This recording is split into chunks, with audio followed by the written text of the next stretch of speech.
ใจดำผ่านมาคูณคำแวะแน่เด้ออย่าใจดำลา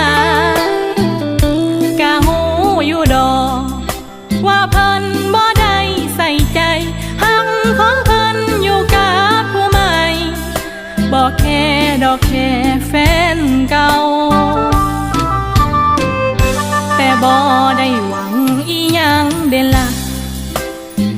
ยามอายกายมากะแว่แน่สำนั้นละเอาก็คนเคยหักจึงยังหวังดีคือเก่าบ่คิดมั่งหักอายกับเขาเป็นแค่น้องสาวก็พอทะเบียนรถระต่อ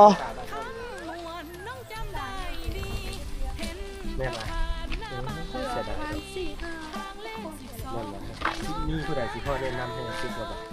น้องนี่เด้ว่าซั่นล่ะบ่น้องรถงานต้องอย่างนั้นรถมันมีเฮือนหลังนึงที่ว่ามีลิงเหรอมันตายแล้วบ่ลิงน้อยเหรอมันโดนแล้วเนาะละมันเห่าอีกแล้ว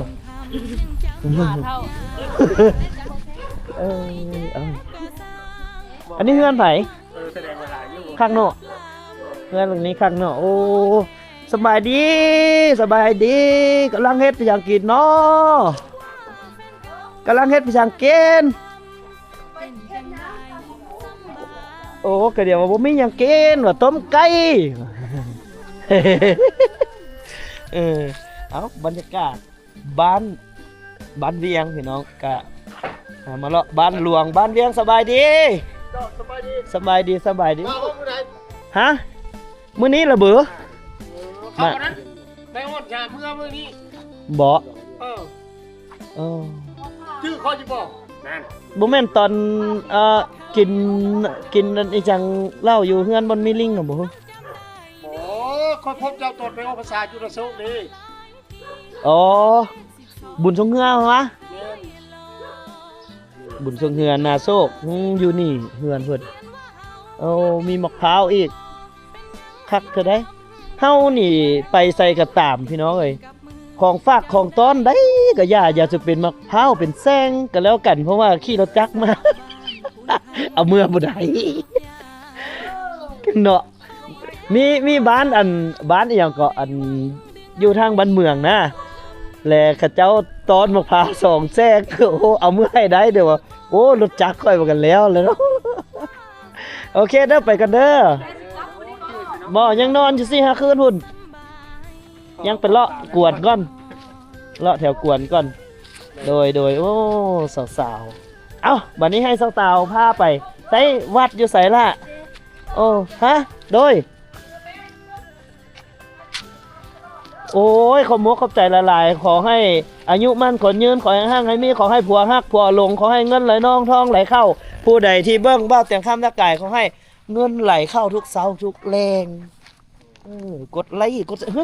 น้องเข้าวัดบ่ได้บ่ได้เหมาะก็เดี๋ยวว่ามันออกหอนไปก่อนโอ้ก็เดี๋ยวน้องเข้าวัดบ่ได้มันออกหอนนี่วัดวัดเพิ่นนี่คือว่าบุญน่ะน้องสาวบ่นี่หลานแพงบ่แพงน้าสาวบ่เอิ้นอะไรฮะบ่ฮู้เอิ้นคือกันเอาพี่น้องเดี๋ยวเบิ่งวัดเพิ่นโอ้งามแฮงไซไม้ทั้งหลังคักตรงคักบ่อนที่เพิ่นยกพื้นขึ้นเนาะเพิ่นยกพื้นขึ้นเ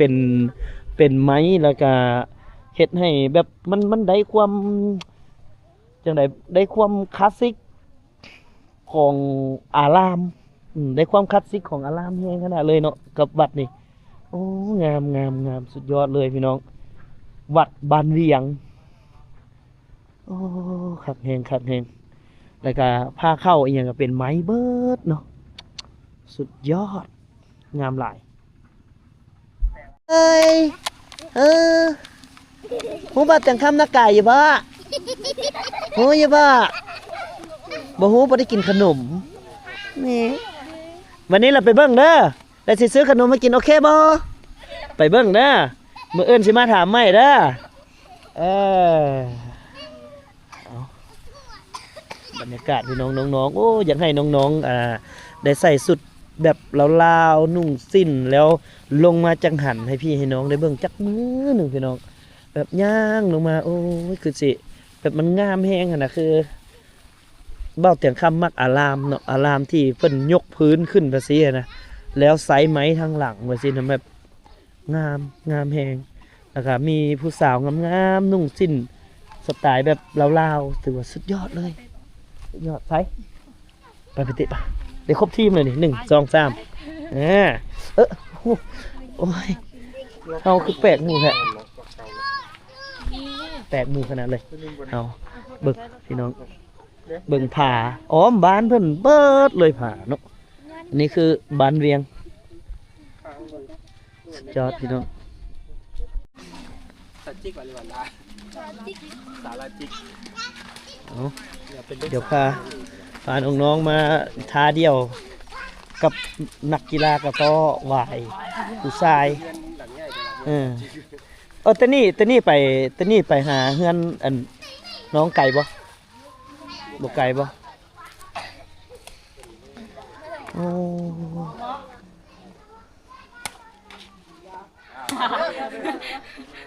ผู้ใดสิเดียวกับน้องลาจิกเดียวมากระต้อยานแล้วแม่นบ่โอ้อีกแล้วคักขนาดเลยนี่เห็นบ่ปึ๊กว้าวเบิ่งหากระต้อเฮาเบิ่งได้ดูเฮาเบิ่งได้หน่อยนึงเฮาเบิ่งได้หน่อยนึงเฮาเบิ่งก่อนโอ้ยังแน่นอยู่โอ้ยังใส่ได้อยู่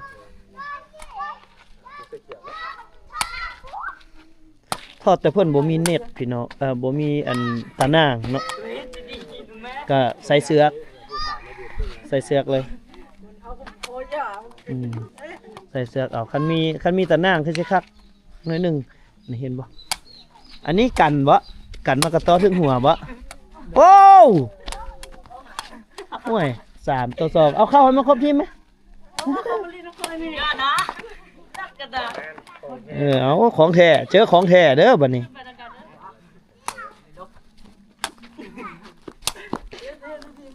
ฮัลโหลดิ โอ้ถือว่าบ่มีเกิบใส่ตีนเป้าทรงต่อได้ซำนี้นี่บ่ธรรมดาทักษะเอาเดี๋ยวเบิ่งน้องจิ๊กเฮ็ดบาดนี้นี่เห็นบ่ว้าวโอ้ออกเด้อ โอ้ตกเส้นในอยู่เนาะคืออยู่แถวเขตชนบทแบบนี้น่ะก็น้องๆเขาเจ้าจะมักเล่นแบบเล่นแต่มากระตอมันง่ายนะมันบ่ได้ใช้เดินกว้างมันบ่ได้ใช้คนหลายต้นทุนก็เพียงแต่ซื้อตะกอหน่วยหนึงแล้วก็แล้วเนาะป้าตัวหนึ่งเอกค่อยเสิร์ฟบาทเดียวไต่มับเลยจากเก่งๆลุยเลยแข่งกับอ้อนไอ้กล้องเนาะนี่เห็นบ่โอ้ได้2 คะแนนแล้วได้น้องจิ๊กเสิร์ฟนี่ไม่ธรรมดาเด้อนี่เห็นบ่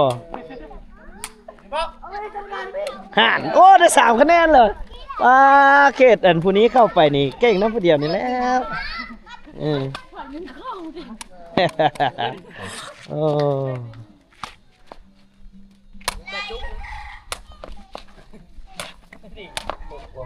บ่ธรรมดาโอ้ค่อยว่าแล้วค่อยไปน้ำน้องจิ๊กค่อยบ่ได้ย้านดอกซ้ำมาเฮาเรามาย้านเราน่ะเบิดบ้านนี่น่ะเฮาอยู่ดีๆแล้วย่างไปมิดจัดเสียงเฮาเห็นบ่อ๋อได้4-5 คะแนนล่ะโมเมนต์ธรรมดา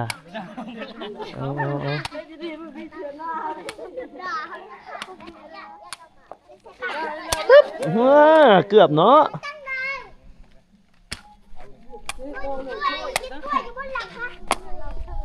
เรียบร้อย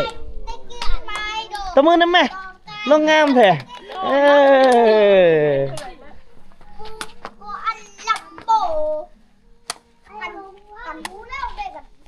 ปีนี้ลูกนี้ก็ได้บ่ได้สนใจดอก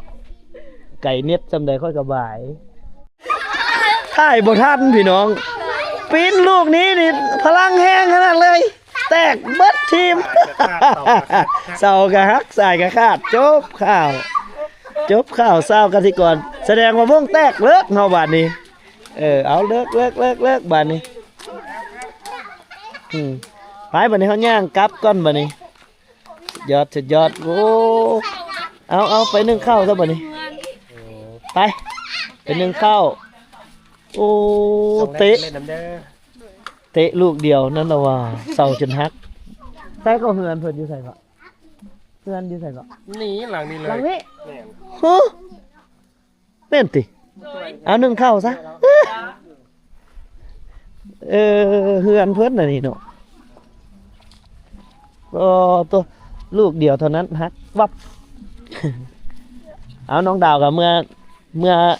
อาบน้ำแต่งโตวเมื่อแรงเจอกันมองเก้าที่เก้ายังคอยที่ซอยเดิม โอเคพี่น้องเอาเดี๋ยวเขาก็สิย่างกลับเบิ่งบรรยากาศเมืองชาติโอ้คักแฮงสุดยอดเลยเลาะบ้านสำเร็จเป็นที่เรียบร้อยพี่น้องก็ต้องขอขอบใจทางน้องๆทั้ง3คนเนาะที่พาบ่าวแต่คำเลาะเซาะแซ่บตามกลางบ้าน